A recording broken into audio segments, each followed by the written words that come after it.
శ్రీమద్ అజ్జాడ ఆదిభట్న నారాయణదాసు గారు అంటారండి, ఎంత అద్భుతంగా వ్రాశారు ఈ పద్యాన్ని వినండి. ఎండమావుల నీటి నుండి ఎట్టుల చల్వది,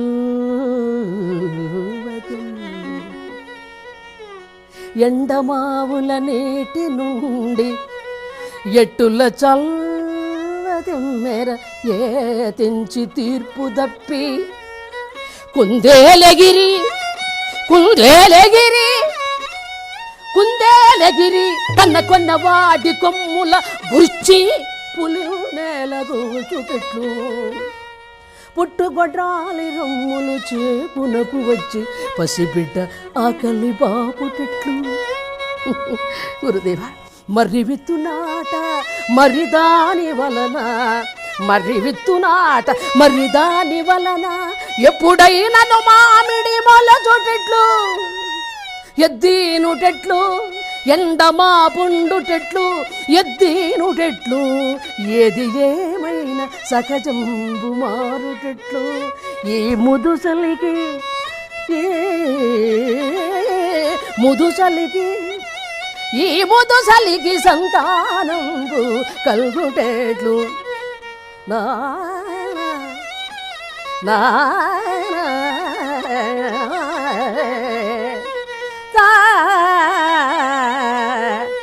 తానా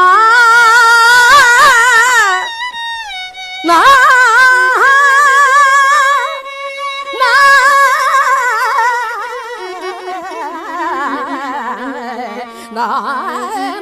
నా నా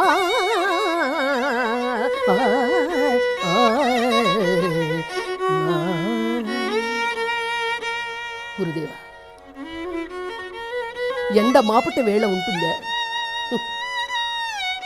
ఎద్దు ఏనుతుందా, వెన్నెల పగలు కాస్తుందా, ఏది ఏమైనా ఈ ముదుసలికి సంతానం కలుగుతుందా? గురుదేవ, ఇదంతా నా అడియాసయే గాని నాకు సంతాన యోగం లేదన్నాడండి దశరథ మహారాజు. ఆ మాట వినగా వశిష్ఠుడు అన్నాడు, అదేమిటయ్యా అంతగా నొక్కి ఒక్కానించి చెప్తున్నావు, నాకు సంతానం లేదు లేదు అంటున్నావు, ఏమో నీకు సంతానం కలుగుతుందేమో అన్నాడు. లేదు గురుదేవ, ఆ ఆశ నాకు లేదు. అలా అనుకో దశరథ, నేను చెప్తున్నాను, నీకు తప్పకుండా సంతానం కలుగుతుందన్నాడు వశిష్ఠ మునీంద్రుడు. మునీంద్ర, ఏమిటిది ఆశ్చర్యం, నాకా ఈ వయస్సులోనా? నా వయస్సు ఎంత? 60,000 సంవత్సరాల కాలం పూర్తి చేసుకున్నారు. ఈ వృద్ధాప్యంలో నాకు సంతానం కలుగుతుందంటున్నారా? గురుదేవ, ఇది నిజమా? నిజమా కాదు, ముమ్మాటుగా చెప్తున్నాను. యాగము చేయవయ్యా, యాగము చేయవయ్యా గోపాల, యాగము చేయవయ్యా.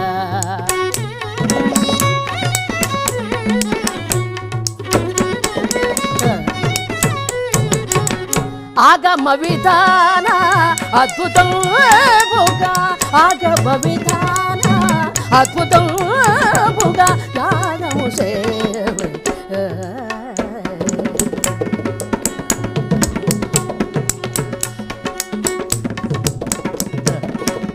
జగదనుండవు ధర్మాత్ముండవు, జగదను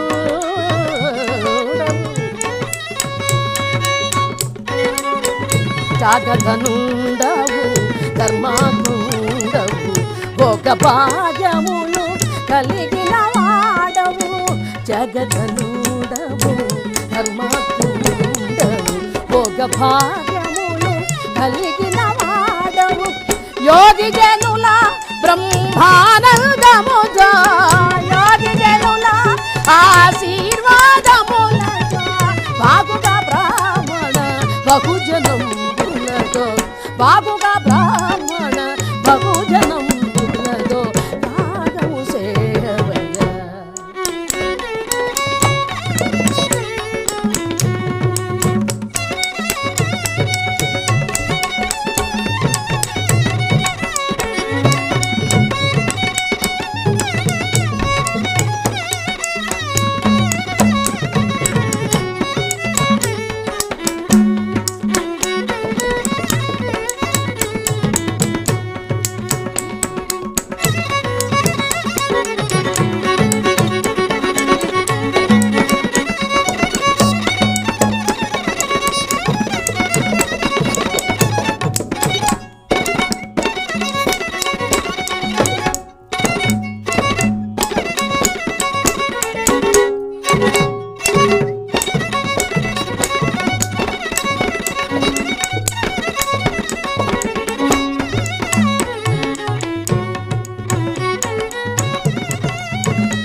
దశరథ, నీకు తప్పక సత్సంతానం కలుగుతుంది. ఎందుచేతనంటే పుత్రకామేశ్వ యాగం చే, తప్పక నీకు సత్సంతానం కలుగుతుందన్నాడు వశిష్ఠమునింద్రుడు. గురుదేవ, పెద్దవారు మీరు, మీ మాట నేను కాదనకూడదు. తప్పకుండా మీ మాట ప్రకారమే నేను పుత్రకామేశ్వ యాగం ప్రారంభిస్తానన్నాడు దశరథుడు. ప్రారంభం చేశాడు. పుత్రకామేశ్వ యాగం ఎప్పుడైతే ప్రారంభించాడో యజ్ఞం సాగుతోంది. అలా వేద మంత్రాలతో ఆ యజ్ఞ కార్యక్రమం ఎప్పుడైతే సాగుతుందో, ఆ యజ్ఞ పురుషుడు యజ్ఞ గుండంలో నుంచి దివ్య పాయస భాండాన్ని అలా అందించారు.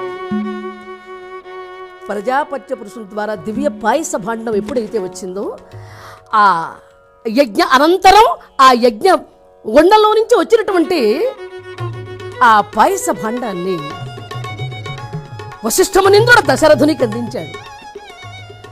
దశరథుడు తన 3 భార్యలకు అందించాడు. ఆనందంగా 3 భార్యలు కూడా పాయసాన్ని భోంచేశారు. కొద్ది రోజులు గడిచింది. దైవకృపతో ఆ 3 భార్యలు కూడా గర్భిణి ధరించారు. 3 భార్యలు ఎప్పుడైతే గర్భిణి ధరించారో, లేక సంతానం కదండి, ఈ ముసలిరాజు ఆనందాన్ని తట్టుకోలేకపోతున్నాడు, భరించలేకపోతున్నాడు. ఎవరైనా అలా వెళుతున్నారు అనుకోండి, ఏమండోయ్ ఒక్కసారి ఇలా రండి, ఈ మాట విన్నారా, నేను తండ్రిని కాబోతున్నాను, మా రఘువంశాన్ని ఉద్ధరించడానికి కుమారులు జన్మించబోతున్నారు, ఇది మీకు తెలుసో తెలియదు అని చెప్పడానికి వచ్చానండి అని వాళ్లతో చెప్పి వాళ్ళు ఆనందపడుతుంటే ఈయన ఆనందపడుతూ అన్నాడు. ఆనందం అనుభవిస్తున్నాడు దశరథుడు. అయితే 3 భార్యలు కూడా పూర్ణ గర్భిణి ధరించారు. లేక సంతానం కలుగుతుంది అనగానే దశరథుడి ఆనందం వర్ణనాతీతం అండి. అవధులు లేని ఆనందాన్ని అనుభవిస్తున్నాడు. లేక సత్సంతానం 3 భార్యలు గర్భిణి ధరించారు. నిజంగా నేను భాగ్యశాలిని కాదా, నేను అదృష్టవంతుడి కాదా, ఏమి నా భాగ్యమని పొంగిపోతున్నాడు ముసలి దశరథుడు. ఆ సుముహూర్తం రానే వచ్చింది. 3 భార్యలు ప్రసవించారు. 3 భార్యలకి 4 సంతానం కలిగారు. ఆ 4 బిడ్డలకి కూడా చక్కటి నామకరణం చేశాడండి వశిష్ఠమునింద్రుడు. రామ, లక్ష్మణ, భరత, శత్రుఘ్నుడు అనేటువంటి నామకరణం చేశాడు. ఆ 4 బిడ్డలను చూస్తుంటే ఈ దశరథుడికి ఆనందం భరించలేకపోతున్నాడు. ఈ ప్రపంచాన్ని మరిచిపోయాడు. ఆనంద డోలికలలో ఓలలాడిపోతున్నాడు. ఆ బిడ్డలను చూస్తుంటే కనీసం భోజనం మీద కూడా ధ్యాసపోవడం లేదు. ఎవరైనా అతిథులు వచ్చారా వాళ్ళను పలకరించాలి అనేటువంటి ఆలోచన కూడా రావడం లేదు. ఆ బిడ్డల మీద అమితమైనటువంటి ప్రేమ పెంచుకున్నాడు. అంతేకాదండి, ఆ రామ, లక్ష్మణ, భరత, శత్రుఘ్నులకు ఆ 4 కొడుకుల్ని కూడా తన ప్రాణంతో సమానంగా పెంచి పెద్ద చేస్తున్నాడు. ఆ 4 కొడుకులలో కూడా పెద్దవాడైనటువంటి రాముడు ఉన్నాడే, అతని మీద అపారమైన ప్రేమ. రాముని చూడకుండా ఒక క్షణం కూడా ఉండడలే. రాముడు ఎటు వచ్చినా, ఎటు వెళ్ళినా, ఎటు వచ్చినా, ఎటు వెళ్ళినా అలా కన్నులప్పగించు చూచేవాడు దశరథుడు. ఓ కన్నురెప్పలారా, అలా అలా కొట్టుకోకండి, ఆ క్షణం వృధైపోతుంది. నా రాముని చూడకుండా ఆ క్షణం వృధైపోతుంది. మీరు ఒక్కసారి అలా ఆగిపోండి అని వాటికి సైగ చేసి చెప్పినట్లుగా కన్నురెప్పలు అలా స్తంభింపచేసి రాముని చూడడానికి తాపత్రయపడేవాడు దశరథుడు. ఇలా కాలం గడిచిపోతుండగా ఒకరోజు దశరథుడు కొలువు తీరి ఉండగా వశిష్ఠమునింద్రుడు వచ్చాడండి. అలా వశిష్ఠమునింద్రుడు వచ్చినప్పుడు కనీసం గురువుగారు వచ్చారనేటువంటి ధ్యాస కూడా మర్చిపోయాడు దశరథుడు. రామా శ్రీరామ రామ రామ దశరథ, నేను మీ గురువుగారినయ్యా. రామ రామ రామ దశరథ, నేను కనిపించడం లేదా, నేను నీకు లేక చెవులు ఏమైనా వినిపించడం మానేశాయా అన్నాడు. గురుగారు క్షమించండి, మీరు వచ్చారనేటువంటి మాట మరచిపోయాను, మన్నించండి. నా రామును చూచేటువంటి ఆనందంలో మీరు వచ్చారనే ధ్యాస కూడా మరచిపోయాను, నన్ను మన్నించండి అన్నాడు. ఏమయ్యా దశరథ, నీకు ఎంత పుత్ర వ్యామోహం పనికిరాదు. దేశంలో నువ్వు ఒక్కడనే బిడ్డలను కన్నావా? ఎంత మమకారాన్ని పెంచుకుంటున్నావే దేనికోసరంగా? నీ బాధలు కొని తెచ్చుకోవడానికే. అయినా దశరథ, పవల నిశల అన్నపానీయములయందు పాలనోసే వేళలందు. దశరథ, పవల నిశల అన్నపానీయములయందు పవల నిశల అన్నపానీయములయందు పాలనము చేయు వేళలందు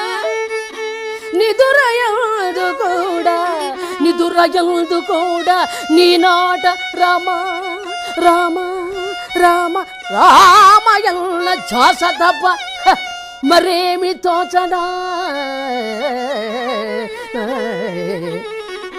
నా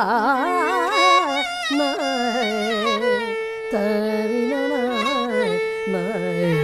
రే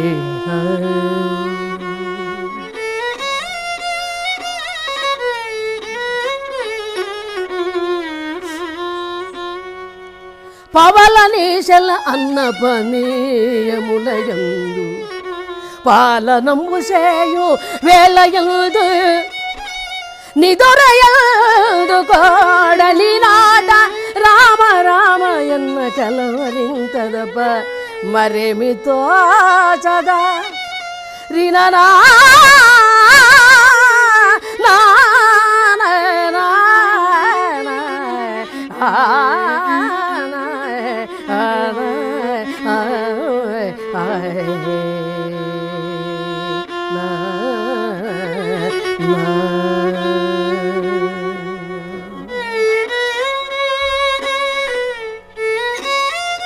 ఈనాటి సీతారామ కళ్యాణ కథలో మొదటి భాగం ఇంతవరకు పూర్తి చేసుకున్నాం. సమాప్తం.